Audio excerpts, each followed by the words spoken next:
अस्सलामु अलैकुम रहमतुल्लाहि व बरकातुहू। मैं हूँ आपका मेज़बान मोहम्मद शाहिद रहमानी। आज मोरखा 18 सितंबर है। पेश है दूरबीन की ताज़ा तरीन पेशकश। आज दूरबीन के अहम मौज़ूआत। ईवीएम बैलेट पेपर पर पहली बार उम्मीदवारों की रंगीन तस्वीर। बिहार असेंबली इंतखाबात के लिए इलेक्शन कमीशन की नई गाइडलाइन जारी। बिहार अधिकार यात्रा में तेजस्वी यादव का बड़ा हमला। एनडीए हुकूमत से अवाम नाला, घरों में खौफ और थानों पर बदअनवानी का साया। बल्दियाती इंतखाबात में ताखीर पर महाराष्ट्र हुकूमत को सुप्रीम कोर्ट की सख्त फटकार। 31 जनवरी तक इलेक्शन कराने का हुक्म। मुल्क में ड्रोन के ज़ाब्ते के लिए नया कानून। हुकूमत ने बिल का मसौदा जारी कर दिया। आवाम से राय भी तलब। कर्नाटक में बड़ी बैंक डकैती। एसबीआई से 58 किलो सोना और 8 करोड़ रुपए लूट कर लुटेरे फरार। मुलाजिमीन यरगमाल। वज़ीर-ए-आज़म नरेंद्र मोदी की 75वीं सालगिरह। सदर जमहूरिया कांग्रेस सदर मल्लिकार्जुन खड़गे और राहुल गांधी समेत कई सियासी रहनुमाओं ने मुबारकबादियां दी। दिल्ली में आवारा कुत्तों की बढ़ती आबादी पर नई सख्त गाइडलाइन। सिर्फ तस्लीम शुदा एनजीओज को इजाजत। सख्त निगरानी का ऐलान। भोजपुर की आरा सिविल कोर्ट का तारीखी फैसला। कत्ल के जुर्म में नाबालिग को उम्र कैद की सजा। क्या था पूरा मामला, तफसीलात में जानेंगे। उत्तराखंड में बारिश और बादल फटने का कहर।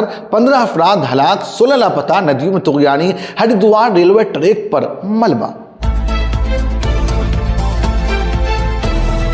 यूक्रेन पर रूस के बड़े हमले। 100 से जायद ड्रोन्स और 150 गाइड बम बरसाए। ज़ेलेंस्की ने यूरोप से एयर डिफेंस की अपील की। अक़वाम मुत्तहिदा का इंतबा। इसराइल का कतर पर हमला इलाकाई अमन व इस्तेहकाम पर हमले के मुतरादिफ। आप हमें YouTube पर देखने के अलावा हमारे तमाम सोशल मीडिया पेजेस पर भी फॉलो कर सकते हैं। आप फिक्र नज़र टीवी उर्दू प्रोग्राम दूरबीन देख रहे हैं। ईवीएम पर रंगीन तस्वीर और वाज़ेह numbering. Election commission of India ने ईवीएम बैलेट पेपर से मुताल्लिक नई गाइडलाइन जारी की है। अब उम्मीदवारों की तस्वीरें रंगीन होंगी, जिन पर चेहरा 3/4 हिस्से पर साफ दिखेगा।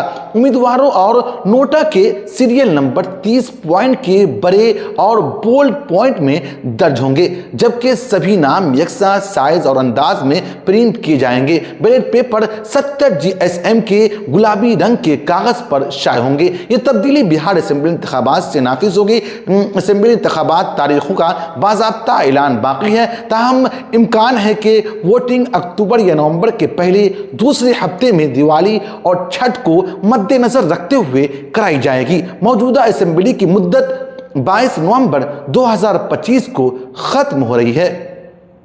बिहार असेंबली में कायद हिज़्ब इख्तिलाफ और आरजेडी के रहनुमा तेजस्वी यादव ने अपनी बिहार अधिकार यात्रा पर निकले हैं। यात्रा के दूसरे दिन उन्होंने एनडीए हुकूमत पर सख्त तनकीद की। तेजस्वी का कहना था कि हुकूमत अवाम को मायूस कर रही है। घरों में भी लोग महफूज नहीं। जराइम और बदअनवानी अपने अरूज पर है। उनका कहना था कि पुलिस थानों में रंगदारी का बोलबाला है और आम आदमी की सुनवाई नहीं हो रही है। यही वजह है कि अवाम तब्दीली के मूड में है और आने वाले इंतखाबात में एनडीए को इक़्तिदार से बेदखल करना चाहते हैं। उन्होंने दावा किया है कि यात्रा के दौरान लोगों की ज़बरदस्त हिमायत मिल रही है। बख्तियारपुर, बार, मोकामा और बेगूसराय में लोगों ने सड़कों पर निकलकर उनका खैर मकदम किया। तेजस्वी यादव ने वादा किया है कि अगर महागठबंधन की हुकूमत आई तो हर तालीम याफ्ता नौजवानों को रोजगार देने की कोशिश की जाएगी, सनतें लगाई जाएगी और तालीम और सेहत के निज़ाम को बेहतर बनाया जाएगा। दिलचस्प बात यह रही कि वज़ीर-ए-आज़म नरेंद्र मोदी को यौम पैदाइश की मुबारकबाद देते हुए तेजस्वी अमित शाह पर तंज भी कसा कि वो अब तक बीजेपी के कौमी सदर क्यों नहीं बन पाए। सियासी माहिरीन का कहना है कि यात्रा इंतखाबी माहौल को खूब गरमा रही है। अपराध मिटाना है ना,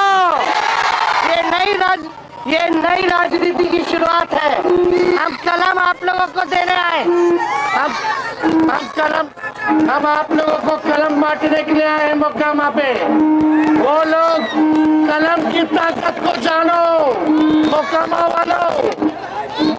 वालों कलम की ताकत को जानो। सबसे ताकतवर कलम है, बंदूक और तलवार नहीं। एक दस्तखत से समझ सकते हैं कितना लोग का कल्याण हो सकता है। पढ़ाई की ताकत को जानो। तेजस्वी आएगा तो शिक्षा देगा, बढ़िया भविष्य बनाएगा आपके बच्चों का।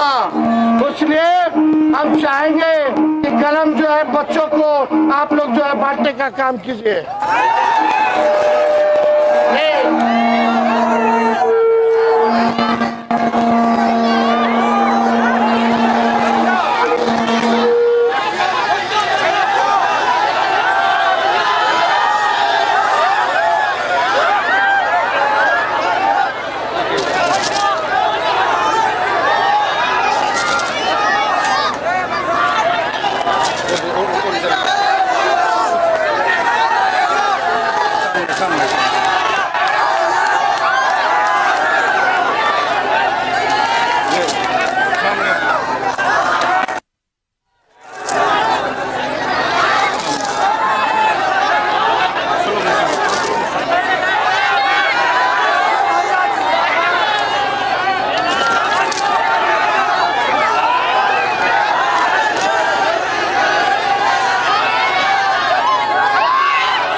माइक हटाइए।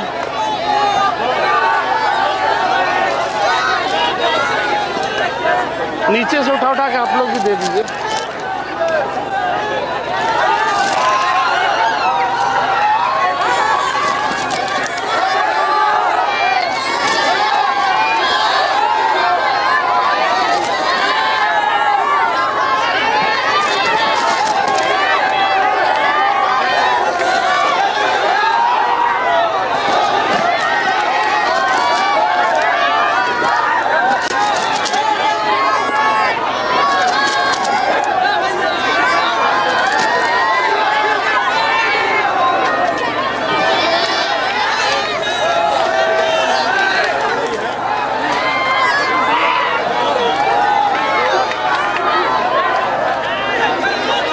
बहुत बहुत धन्यवाद।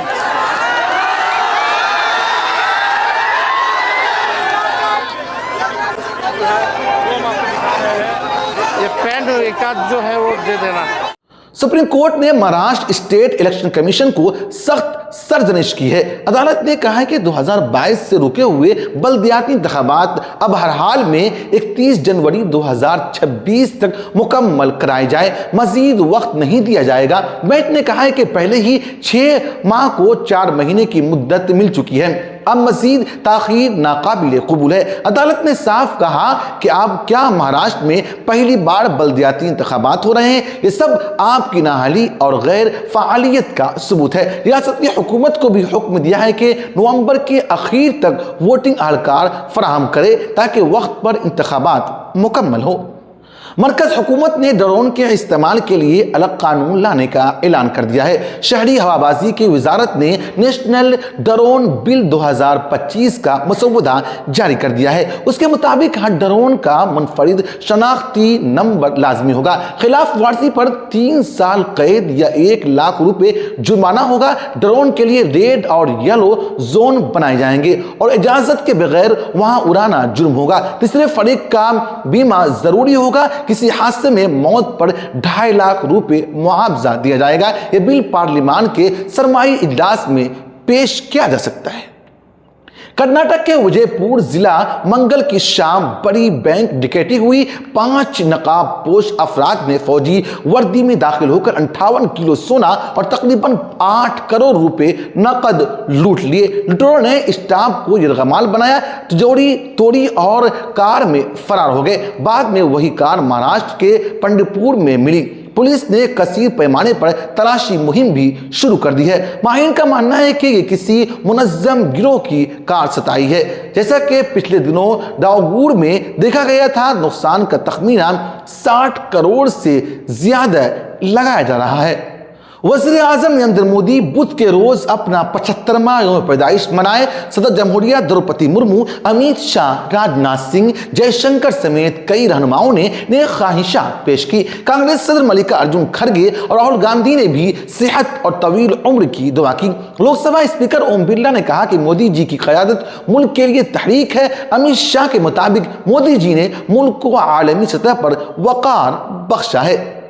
दिल्ली हुकूमत ने आवारा कुत्तों पर काबू पाने के लिए नई गाइडलाइन जारी की है। अब सिर्फ मंजूरशुदा एनजीओज ही एमिनल बर्थ कंट्रोल प्रोग्राम चला सकेंगे। हर मरकज में कटीना kennel operation theatre, CCTV footage और कैमरे और रिकॉर्ड सिस्टम लाजमी होगा।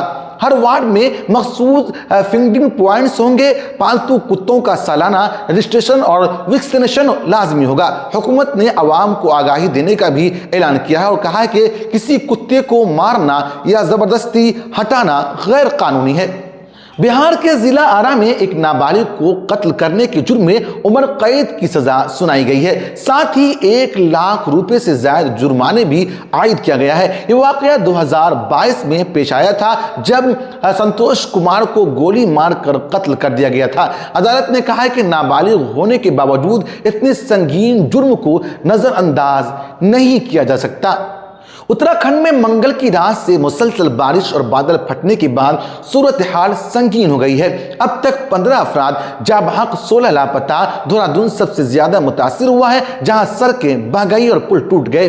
टेप कशोर मंदिर मुकम्मल तौर पर ज़ेर आब गया। एनडीआरएफ और एसडीआरएफ की टीमों ने 900 से ज्यादा अफराद को रेस्क्यू किया। इंतजामिया ने आवाम को मजीद बारिश के पेश नज़र मुहतात रहने की हिदायत दी है। रूस ने यूक्रेन के शहर ज़पोरिजिया पर बड़े हमले किए। 100 से ज्यादा ड्रोन और 150 गाइड बम दागे गए। एक शख्स हलाक और 20 से ज्यादा जख्मी हो गए। ज़ेलेंस्की ने यूरोपीय रहनुमाओं से एयर डिफेंस सिस्टम की अपील की है। दूसरी जानिब यूक्रेन ने रूस के साराथूर में तेल रिफाइनरी को निशाना बनाया। अमेरिका ने पहली बार एक नए माली मुआहदे के तहत यूक्रेन को हथियारों का पैकेज देने की मंजूरी दी है, जिसमें नाटो के ममालिक भी शामिल है। अक़वाम मुत्तहिदा के इंसानी हकूक़ सरबराही ने इसराइल के कतर में हमास रहनुमाओं पर फ़िज़ाई हमले की मज़म्मत की है। उन्होंने कहा है कि यह बैनुल-अक़वामी कानून को चौंका देने वाली खिलाफ वर्जी है। इस हमले में हमास के 5 अरकान और एक कतरी अहलकार हलाक हुआ। तुर्क ने कहा है कि इक़दाम सालिसी और अमन कायम करने की कोशिश पर कारी ज़र्ब है। फ़िक्र व नज़र की गुज़िश्ता पेशकश में कई साहिबान ने हमें हौसला अफजाई की है। हम तमाम नाजरीन का शुक्रिया अदा करते हैं। आप मुझसे, हमारे साथियों से फेसबुक पर भी रब्ता कर सकते हैं। हमारा फेसबुक पेज है फ़िक्र व नज़र टीवी। हम आप तक पहुँचाते हैं सबसे अहम खबरें, वो भी दूरबीन की गहरी नज़र से। अगले बुलेटिन के लिए दीजिए इजाज़त, फिर मुलाकात होगी। शुक्रिया।